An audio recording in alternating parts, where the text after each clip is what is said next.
autour de cette thématique, les leçons spirituelles du livre des rois. Nous sommes au chapitre 19 ce matin. Nous allons vous demander, si vous voulez rester assis, vous pouvez rester assis. Si vous voulez vous mettre debout, vous pouvez vous mettre debout. Étant donné que vous avez été debout tout à l'heure, je ne veux pas vous fatiguer. Alors on va lire à 1 Roi chapitre 19, versets 1er à 18. Une longue et belle lecture à la gloire du Seigneur. 1 Roi 19, versets 1 à 18. En aller non. Akab rapporta à Jézabel tout ce qu'avait fait Élie et comment il avait tué par l'épée tous les prophètes. Jézabel envoya un message à Élie pour lui dire que les dieux me traitent dans toute leur rigueur si demain, à 7 heures, je ne fais de ta vie ce que tu as fait de la vie de chacun d'eux. Élie, voyant cela, se leva et s'en alla pour sauver sa vie. Il arriva à Beersheba, qui appartient à Juda, et il y laissa son serviteur. Pour lui, il alla dans le désert où, après une journée de marche, il s'assit sous un genêt et demanda la mort en disant « C'est assez, maintenant Éternel, dans mon âme, car je ne suis pas meilleur que mes pères. » Il se coucha et s'endormit sous un genêt. Et voici, un ange le toucha et lui dit, « Lève-toi, mange. » Il regarda et il y avait à son chevet un gâteau cuit sur des pierres chauffées et une couche d'eau. Il mangea et but, puis se recoucha. L'ange de l'Éternel vint une seconde fois, le toucha et dit, « Lève-toi, mange, car le chemin est trop long pour toi. » Il se leva, mangea et but, et avec la force qui lui donna cette nourriture, il marcha 40 jours et 40 nuits jusqu'à la montagne de Dieu à Horeb. Et là, il entra dans la caverne et il y passa la nuit. Et voici, la parole de l'Éternel lui fut adressée en ces mots. « Que fais-tu ici, Élie ?» Il répondit, « J'ai déployé mon zèle pour l'Éternel, le Dieu des armées, car les enfants d'Israël ont abandonné ton alliance, ils ont renversé tes autels, et ils ont tué par l'épée tes prophètes. Je suis resté, moi seul, et ils cherchent à m'ôter la vie. » L'Éternel dit, « Sors et tiens-toi dans la montagne devant l'Éternel. » Et voici, l'Éternel passa. Et devant l'Éternel, il y eut un vent fort et violent qui déchirait les montagnes et brisait les rochers. L'Éternel n'était pas dans le vent. Et après le vent, ce fut un tremblement de terre. L'Éternel n'était pas dans le tremblement de terre. Et après le tremblement de terre, un feu. L'Éternel n'était pas dans le feu. Et après le feu, un murmure doux et léger. Quand Élie l'entendit, il s'enveloppa le visage de son manteau. Il sortit et se tint à l'entrée de la caverne. Et voici, une voix lui fit entendre ces paroles. « Que fais-tu ici, Élie ?» Il répondit, « J'ai déployé mon zèle pour l'Éternel, le Dieu des armées, car les enfants d'Israël ont abandonné ton alliance. Ils ont renversé tes autels. Je suis resté moi seul, et ils cherchent à m'ôter la vie. » L'Éternel lui dit, « Va, reprends ton chemin par le désert jusqu'à Damas. Et quand tu seras arrivé, tu joindras Hazaël pour roi de Syrie. Tu joindras aussi Jéhu, fils de Nimshi, pour roi d'Israël. Et tu joindras Élisée, fils de Shaphat, d'Abel-Méhola, pour prophète à ta place.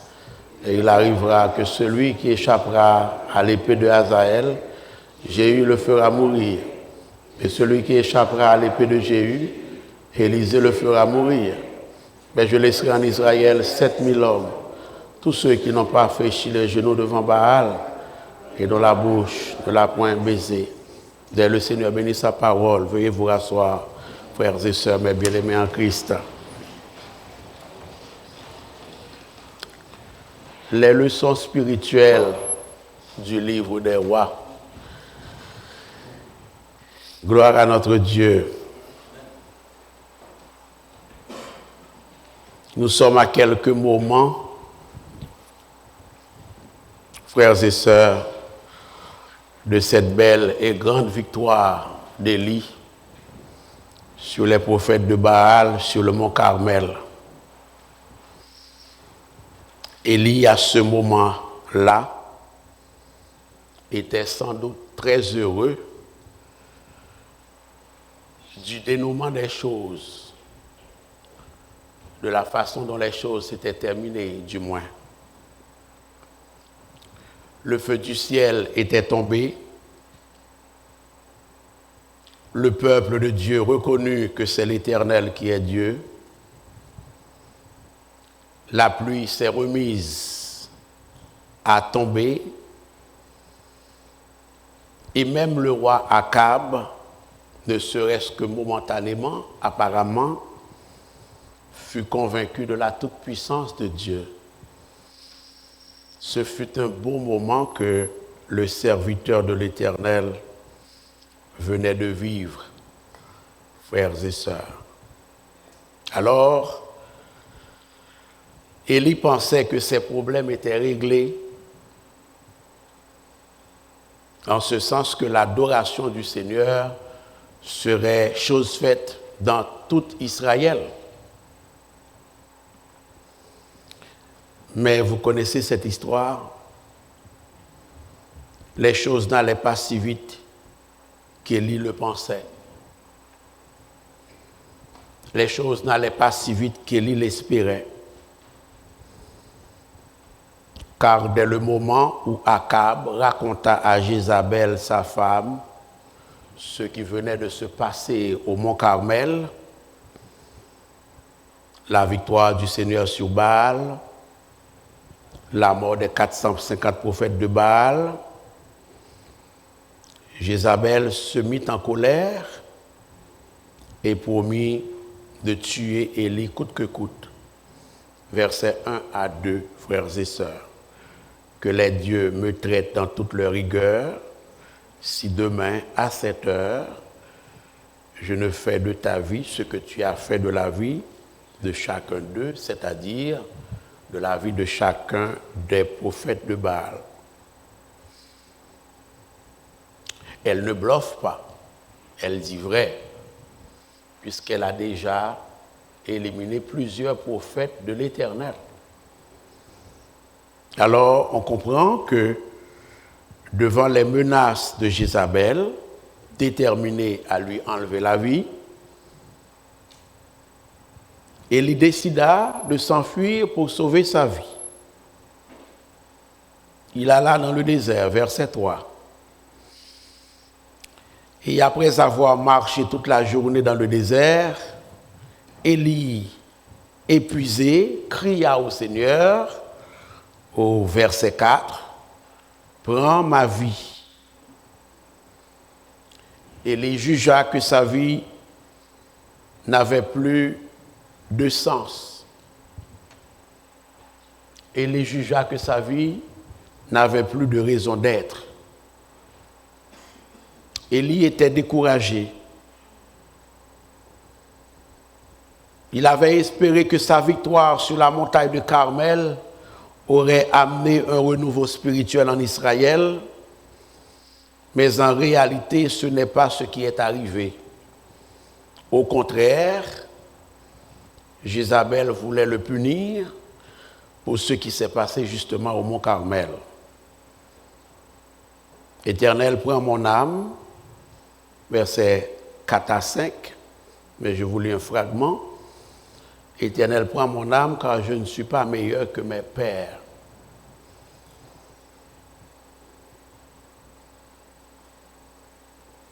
Nous y reviendrons. Mais en attendant, je ne suis pas meilleur que mes pères, Ce n'est pas un constat moral que Élie fait. C'est un constat rationnel. Ce n'est pas je ne suis pas meilleur moralement que mes pères. C'est plutôt je ne suis pas plus utile que mes pères. Hein? Je ne suis pas plus utile que mes pères. Élie fait référence à son efficacité, à sa capacité de ramener le renouveau spirituel en Israël, comme ses pères n'ont pas été capables de le faire non plus. Ok? Mais nous y reviendrons. Alors, Élie s'enfuit dans le désert par crainte de Jézabel. Et pendant qu'il est là dans le désert, il se met à réfléchir sur l'ensemble des derniers événements qui venaient de se passer. Et là, Élie est traversé par un sentiment de déception, un sentiment d'échec, un sentiment de découragement, étant donné son incapacité à changer le monde autour de lui. Du point de vue d'Élie, plus ça change, plus c'est pareil. Le succès n'est pas au rendez-vous. Les années de sécheresse et de la démonstration spectaculaire de la puissance de Dieu n'ont mené à rien, d'après Élie, du moins. Alors, Élie est découragé. Et non seulement Élie est découragé, mais il semble que Élie est traversé par des idées noires. Puisqu'il demanda en priant à Dieu la mort. C'est assez, maintenant, Éternel, prends mon âme, car je ne suis pas meilleur que mes pères. Vous voyez ça peut-être là? Donc, meilleur fait référence à son utilité. Et dans ses compassions, vous l'avez vu, dans sa miséricorde, l'Éternel Dieu n'adresse aucun reproche à Élie pour son découragement ou bien pour son sentiment de découragement. Au contraire, l'Éternel Dieu entreprend d'encourager Élie. Avez-vous remarqué cela? Il entreprend de fortifier Élie. Il entreprend de consoler Élie. D'abord, en envoyant un ange, apparemment le Christ préincarné, pour pouvoir aux besoins physiques d'Élie. Et voici, versets 5 à 8, et voici un ange le toucha et lui dit, lève-toi, mange. Il regarda, et il y avait à son chevet un gâteau cuit sur des pierres chauffées et une cruche d'eau, gloire à Dieu. Il mangea, et le serviteur de Dieu but, et se recoucha. La parole de Dieu dit que Dieu persiste à soutenir son serviteur découragé. Puisqu'au verset 7, la parole de Dieu dit, l'ange de l'Éternel vint une seconde fois, le toucha et dit, lève-toi, mange, car le chemin est trop long pour toi. Laissez-moi dire, mon Dieu, quand on arrive, vous entendez? Mon Dieu, quand on arrive, ma soeur, mon Dieu, quand on arrive, mon frère, il se leva, mangea et but. Et c'est important. Et avec la force que lui donna cette nourriture du Seigneur, il marcha 40 jours et 40 nuits jusqu'à la montagne, jusqu'à la montagne de Dieu à Horeb. Vous songez Horeb? Horeb c'est Sinaï. Hein? Horeb c'est le mont Sinaï, où Moïse a rencontré l'Éternel. Ça a marché là. À l'Éternel des armées qui lui demanda ce qu'il fit là, au verset 9, et il répondit, vous voyez ça me dit là? Et là, on voit ses complaintes. J'ai déployé mon zèle pour l'Éternel, le Dieu des armées, car les enfants d'Israël ont abandonné ton alliance, ils ont renversé tes autels, ils ont tué par l'épée tes prophètes, je suis resté moi seul, et il cherche à monter la vie. Hein, en paraphrase, il dit, puis qu'on va demander ça m'a fait là. Ce n'est pas l'âme taillée assez. Nous comprenons une question là. Et en réponse à ce que Élie dit au verset 10, qu'il va répéter plus tard, au verset 14, Dieu donne 3 signes à Élie. Un vent violent qui brise les rochers, puis un tremblement de terre, et enfin un feu.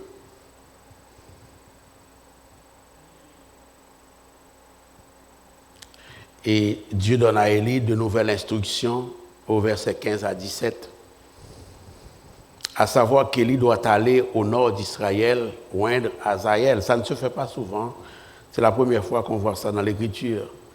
Il va oindre un roi païen, il va oindre Hazaël comme roi de Syrie, il va oindre Jéhu comme roi d'Israël, et il va oindre Élisée, qui deviendra son successeur à titre de prophète de l'Éternel en Israël. Que nous enseigne ce passage? Puisque c'est de ça qu'il s'agit, les leçons spirituelles du livre des rois. Ça, bon Dieu voulait enseigner nous dans le passage ça. Ce passage nous enseigne d'abord de la bonté de Dieu. Nous l'avons chanté tout à l'heure à travers les cantiques sélectionnés par les sœurs. Nous sommes devant un passage qui nous enseigne, frères et sœurs, la bonté de l'Éternel. Ce passage nous apprend que Dieu est toujours présent avec nous, nous qui sommes ses enfants, nous qui sommes son Église, même lorsque nous nous sentons le plus découragés. Quand nous sommes découragés, l'Éternel, dans sa bonté, ne nous abandonne pas. Et l'Éternel, dans sa bonté, ne nous condamne pas. Quand nous sommes découragés, non seulement l'Éternel ne nous abandonne pas, non seulement il est avec nous, mais également l'Éternel ne nous juge pas. Au contraire, l'Éternel, c'est important, l'Éternel nous laisse exprimer nos plaintes. Non seulement il nous laisse exprimer nos plaintes, mais il arrange les circonstances pour que nous exprimions nos plaintes. Que fais-tu, Élie? Par 2 fois. Il sait qu'est-ce que Élie fait là. Mais il pose la question. C'est un grand thérapeute. On parle de thérapeute. On parle de... il pose la question à Élie pour amener Élie à verbaliser son découragement, ses émotions, son sentiment.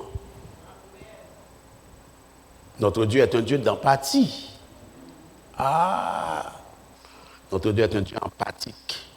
Il est sympathique, mais il est aussi empathique. Et Dieu nous parle quand nous sommes découragés face aux assauts de la vie. Il nous parle afin de nous approcher de lui. Il nous parle afin de nous donner la force dont nous avons besoin pour continuer à marcher sur le chemin de la vie et sur le chemin du service. C'est bien ce que Dieu a fait pour Élie, frères et sœurs. Dieu est intervenu auprès d'Élie pour répondre à ses besoins de nourriture. Dieu est intervenu auprès d'Élie pour répondre à ses besoins de force pour continuer la marche jusqu'à la montagne d'Horeb. Vous devez savoir que ce matin, Dieu est disposé à prendre soin de vous chaque jour et plus particulièrement lorsque vous êtes découragé. Il suffit de vous ouvrir à Dieu. Il suffit de parler sincèrement à Dieu de vos sentiments et de vos émotions. Ce matin, Dieu ne cherche pas des super-héros. Dieu cherche des cœurs sincères qui sont disposés, qui sont prêts à lui confier leurs sentiments. Alors, si vous vous sentez fatigué, si vous vous sentez découragé, si vous vous sentez incertaine face à l'année 2026 qui s'annonce, l'histoire d'Élie est votre espoir ce matin. Cette histoire nous dit à vous et à moi, frères et sœurs, que Dieu ne nous rejettera pas lorsque nous éprouvons quelques sentiments de découragement. Au contraire, Dieu nous restaurera. Gloire à notre Dieu. Dieu a commencé par restaurer Élie en lui apportant de la nourriture et de l'eau. On s'en rappelle, Dieu a déjà nourri son serviteur par des corbeaux, puis par une veuve. Maintenant, c'est l'ange de l'Éternel qui est apparu pour lui témoigner de la présence de Dieu. Le psalmiste a bien raison d'écrire que l'ange de l'Éternel campe autour de ceux qui le craignent et les arrache au danger.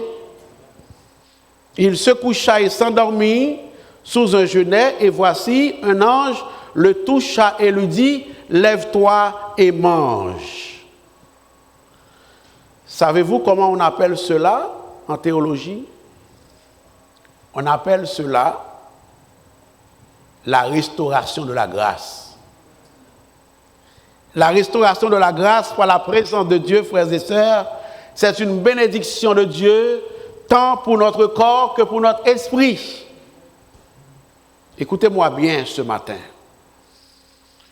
Dieu est celui qui contrôle les circonstances, pas nous, pas vous, pas moi. Ainsi, Dieu prend soin de nous partout, dans n'importe quelle circonstance, incluant lorsque nous nous sentons le plus découragés, frères et sœurs. Lève-toi, mange, car le chemin est trop long pour toi. L'année 2025 qui est en passe de se terminer était peut-être longue pour certains d'entre nous, ou pour chacun de nous. Elle était tellement longue pour mes forces, pour vos forces, que vous vous demandez ce matin, qu'en sera-t-il de l'année 2026? Serai-je capable de tenir l'année prochaine, Seigneur? Et c'est souvent ce qui arrive avec des fins d'année. Les fins d'année sont souvent caractérisées à la fois par un mélange de gratitude envers Dieu, un mélange de reconnaissance envers Dieu, et en même temps, un moment caractérisé par un sentiment d'incertitude, de découragement, ou peut-être même de perplexité. À l'instar d'Élie, le peuple de Dieu peut sortir d'une grande victoire en 2025, mais en même temps, il se pourrait que nous ayons un sentiment de découragement face aux défis, face aux menaces auxquelles nous faisons face. Seigneur, je n'en peux plus. Seigneur, c'est assez de porter ce fardeau. Seigneur, c'est assez de lutter contre cette maladie. Seigneur, c'est assez de gérer cette privation.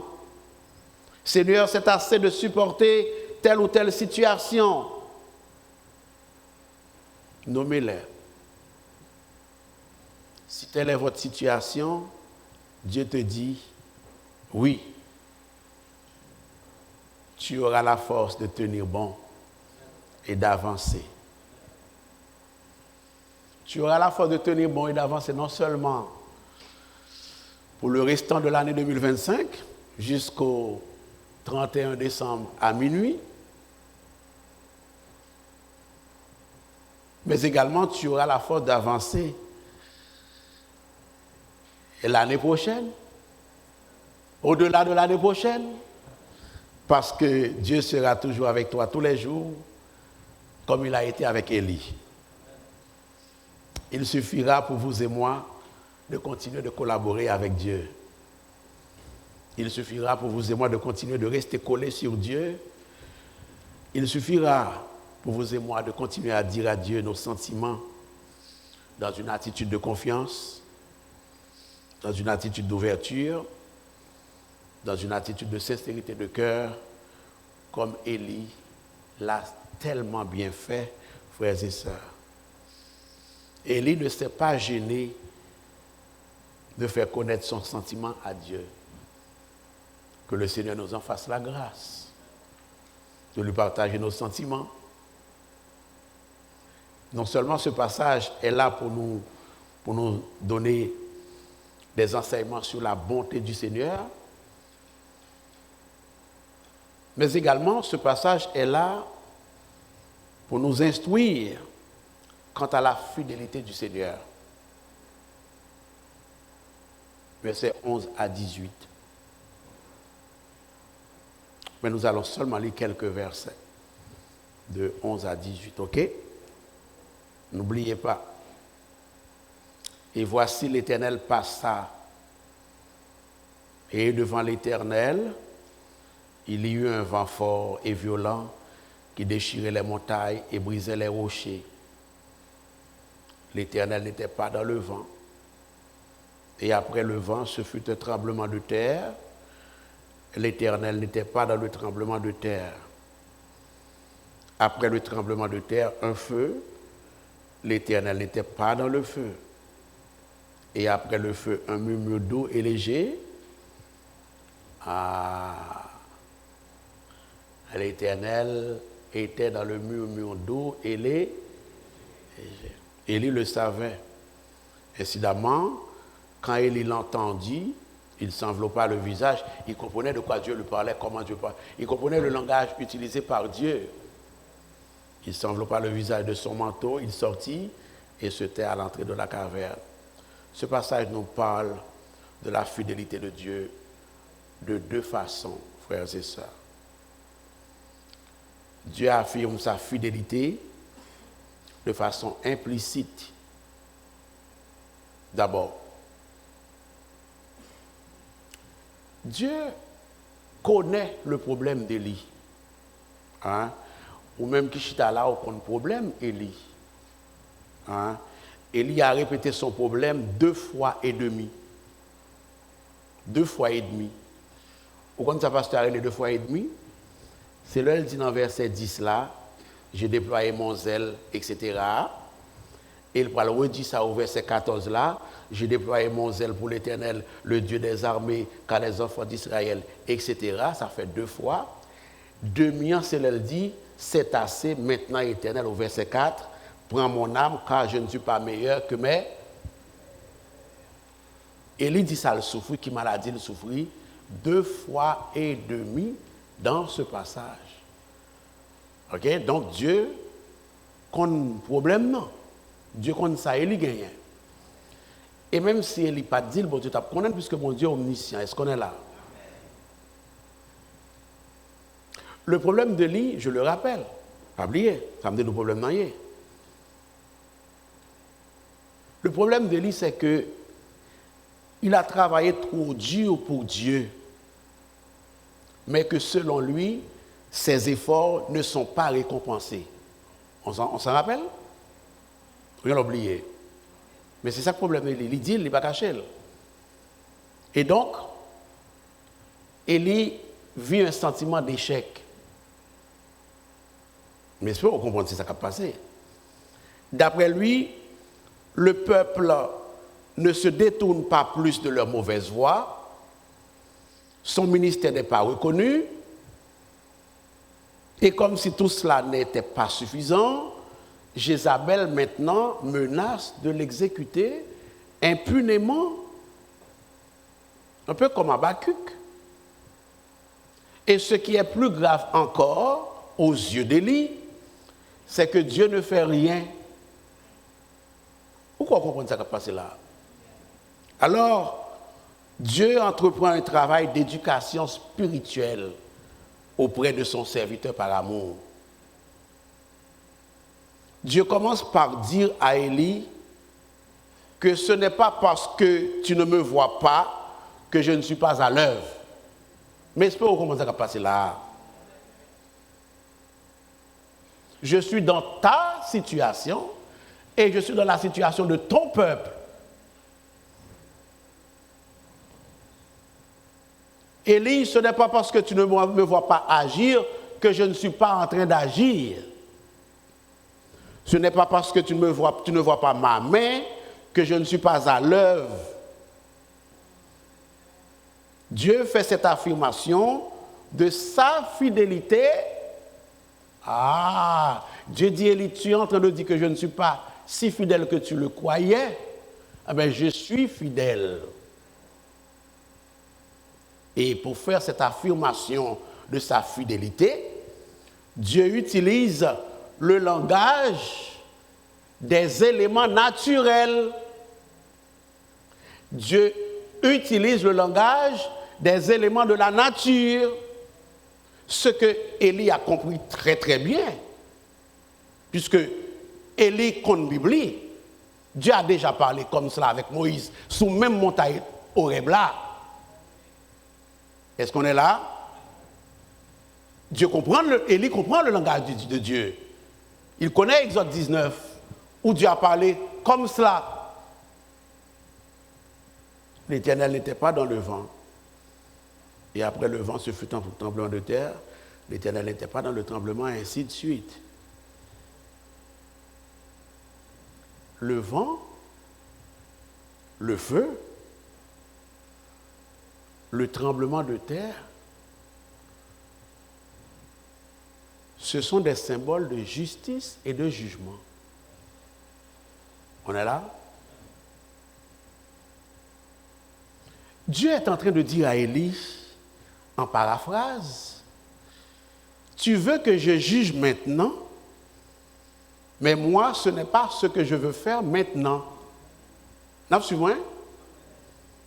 Je crois, Élie, à la justice comme toi. Je crois au jugement comme toi. Mais maintenant, je veux faire grâce en retardant mon jugement. Dieu est en train de dire à son serviteur, par le langage de la nature, le jugement viendra sûrement, mais pas maintenant. Je suis un Dieu comme cela, Élie, à prendre ou à laisser. Mes voix ne sont pas tes voix. Quand tu t'attends à me voir dans un tremblement de terre, dans le feu et le feu, tu risques de ne pas me voir et m'entendre plutôt dans un murmure doux et léger. Je suis un Dieu comme ça. Le murmure doux et léger, c'est un symbole de grâce. On est là? Et pour vous et moi, ce matin, la leçon est claire. Si Dieu veut juger nos maladies, nos souffrances, nos douleurs, nos épreuves, nos frustrations, nos privations, maintenant, il peut le faire en une fraction de seconde. Il a la puissance, la sagesse, l'autorité et le pouvoir de le faire. Mais en même temps, l'oratoire, peuple du Seigneur, chers amis internautes, ce texte m'enseigne aussi qu'il peut arriver que pour sa gloire, Dieu ne le fait pas maintenant. Et cela n'enlève rien à sa fidélité. C'est ce qu'il est en train de dire à Élie, par un langage de la nature, que Élie a compris très bien. Et nous devons savoir, frères et sœurs, si jamais cela arrive, que Dieu demeure fidèle pareil. Amen. Écoutez, peuple du Seigneur, Dieu agit dans le spectaculaire. Ben, on l'a vu. Ben oui. Mais Dieu n'est pas toujours dans le fracas. Dieu n'est pas toujours dans l'ouragan. Dieu n'est pas toujours dans le tremblement de terre. Dieu n'est pas toujours dans le feu. En sorte que, en cette fin d'année 2025, Dieu peut faire des miracles extraordinaires dans ta vie, mais il peut ne pas le faire pour des raisons que lui seul connaît. Est-ce qu'on est là? En d'autres termes, l'oratoire, pour l'année 2026 qui s'en vient, votre paix et votre consolation peuvent certainement venir d'un changement de vos circonstances dans l'immédiat. Mais Dieu peut décider de dire attends également, parce que c'est lui-même qui compte ça l'a fait. Binga ou choisi, c'est moi-même qui compte ça m'a fait. On va chanter ça. Par ailleurs, ce passage nous enseigne la fidélité de Dieu par une démonstration de sa fidélité envers son serviteur. Je viens de vous démontrer qu'il a parlé de sa fidélité par le langage de la nature, mais il parle de sa fidélité en démontrant sa fidélité à son serviteur découragé. Comment Dieu le fait-il, pasteur? Mais Dieu le fait en venant dire à Élie que Élie a toujours une place dans son projet. Dieu démontre sa fidélité à un Élie découragé. La vie ça, monsieur. Élie, oui, frères et sœurs. Problème pas douce, non, frères et sœurs. Problème, épreuve facile, non?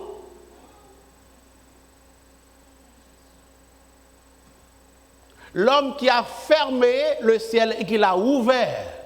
L'homme qui a fait tomber le feu du ciel. Mais Dieu prend son cas en considération, Dieu merci.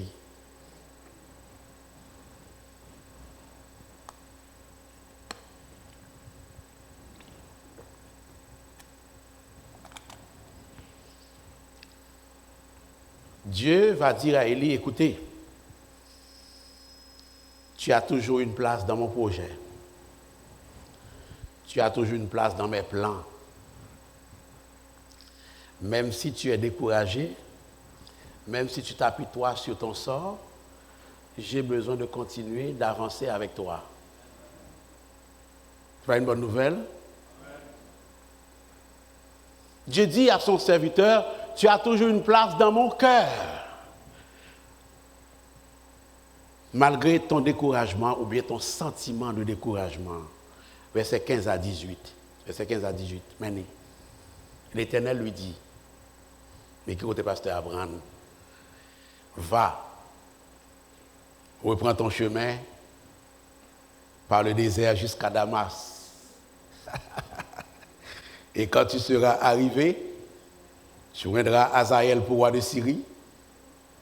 Tu viendras aussi Jéhu, fils de Nimshi, pour roi d'Israël. Et tu viendras Élisée, fils de Scaphat, d'Abel Méola, pour prophète à ta place. Et il arrivera que celui qui échappera à l'épée de Hazaël, Jéhu le fera mourir. Et celui qui échappera à l'épée de Jéhu, Élisée le fera mourir. Et ce n'est pas terminé. Verset 18. Je laisserai en Israël 7000 hommes, tous ceux qui n'ont point fléchi les genoux devant Baal et dont la bouche ne l'a point baisé. Autrement dit, Dieu redonne une direction à la vie d'Élie. On est là, frères et sœurs. Élie est toujours dans le plan de Dieu en ce qu'il doit oindre 3 hommes de Dieu.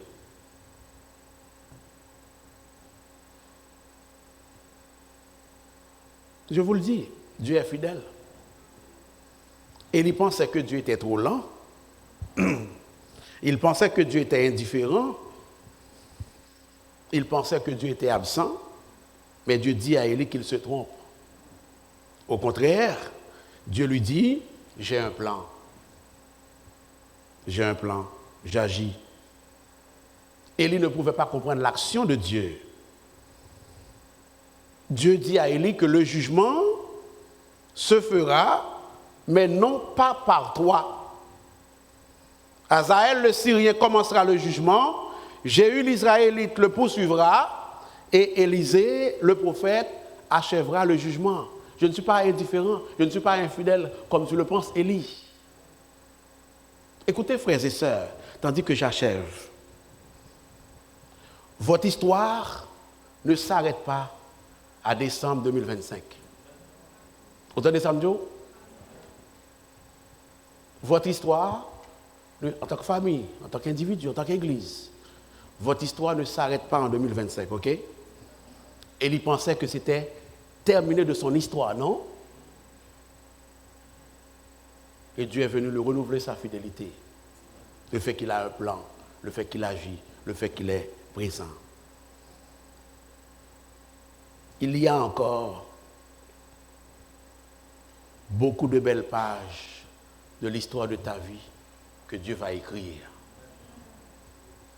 Vous entendez ça, m'dou? Pas dis-moi à la retraite, c'est pas important. Mais ouais, c'est important pour tout le monde.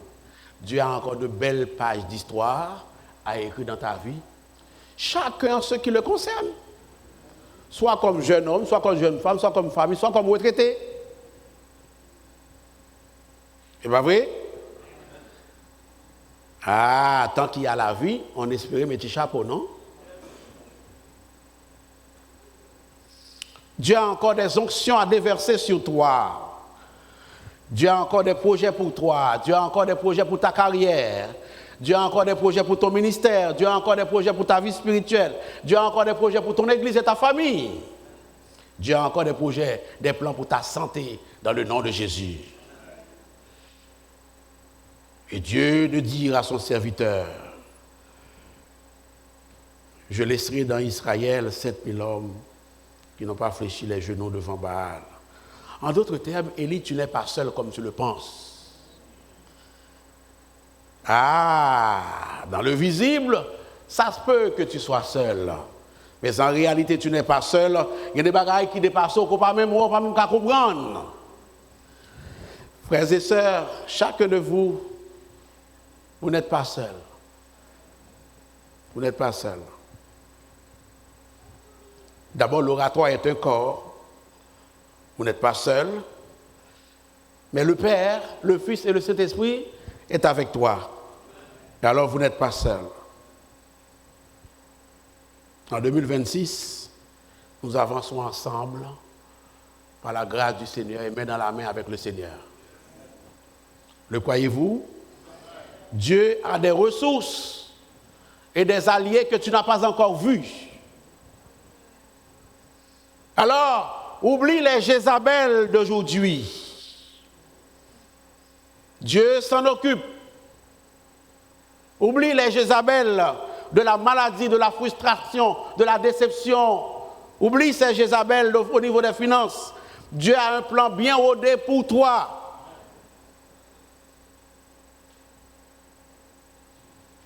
Sors de ta caverne. Sors de ta solitude. Sors, libère-toi de ton sentiment de découragement. Reviens à Jésus.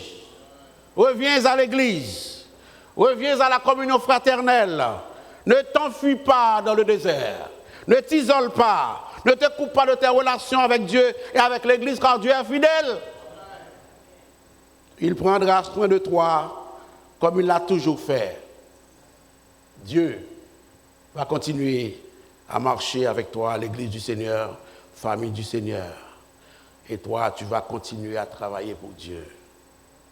Ce n'est pas fini tant que ce n'est pas fini l'oratoire. Car Dieu a un plan. Et Dieu est fidèle, non? Amen. Oublie les menaces de la vie. Oublie les intimidations. Oublie les bruits des sirènes. Oublie les inquiétudes de la vie. Oublie les échecs passés. Oublie les échecs de 2025.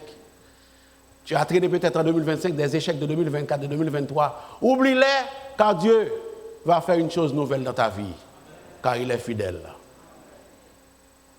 S'il y en a un ou une personne qui n'a pas encore accepté Jésus comme son sauveur, Jésus veut entrer dans ta vie pour faire des choses nouvelles.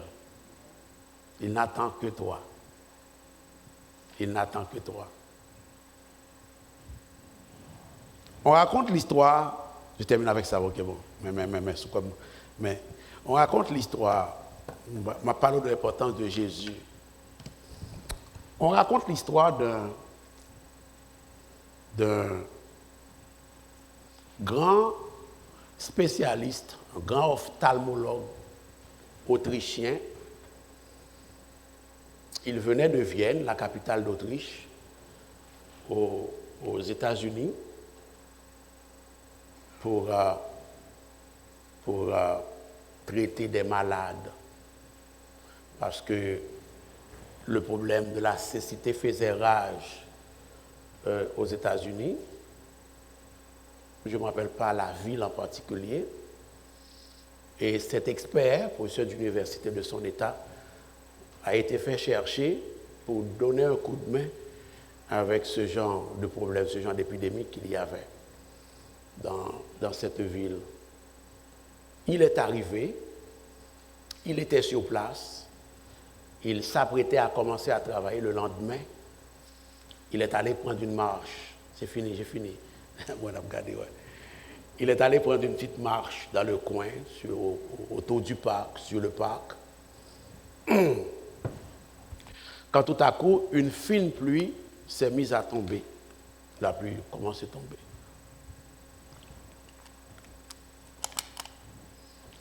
Il est allé appuyer sur un Porsche qui était garé devant une maison, tout près pas côté le tape marché.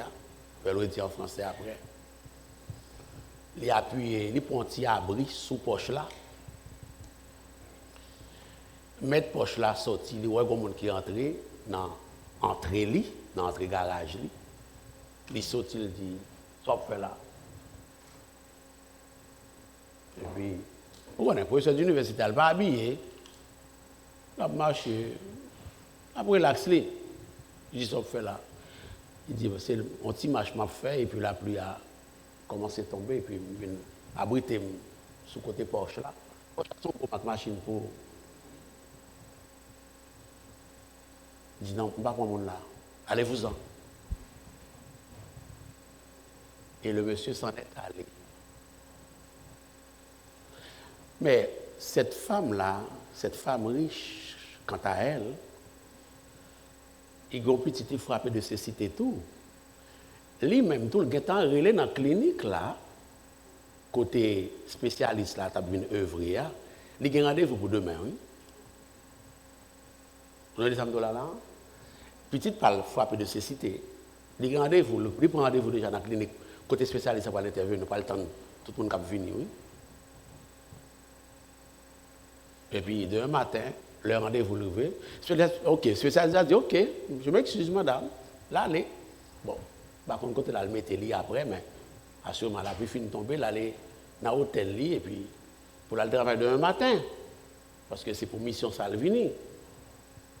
Et puis, madame Maconi à là, demain matin, arrivé à petit l'hôpital là. Elle paraît qu'on est là, spécialiste apparaît. Oui, c'est moi. C'est vous-même qui t'es. Oui, c'est moi.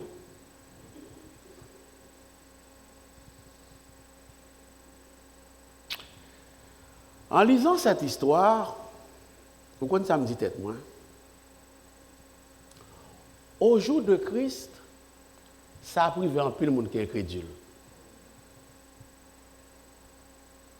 C'est-à-dire que Jésus, ça qu'un peu le monde a méprisé, pas besoin qu'on y ait. Soit là, sous cabane de l'hôpital, il y avait une sorte de nécessité Jésus, important Jésus. Soit là, il vient dans le ciel là, le bon Dieu a dit, brebis passé à gauche, et puis cabrit passé à droite. C'est là ce qu'on va réaliser. À part c'était vrai, à part Jésus, pas de monde ne pensé le théâtre. Vous entendez ça, mon dit non là? Quand il y a les gens qui disent Jésus, il a baissé tête. Assurément, madame, ça a honte.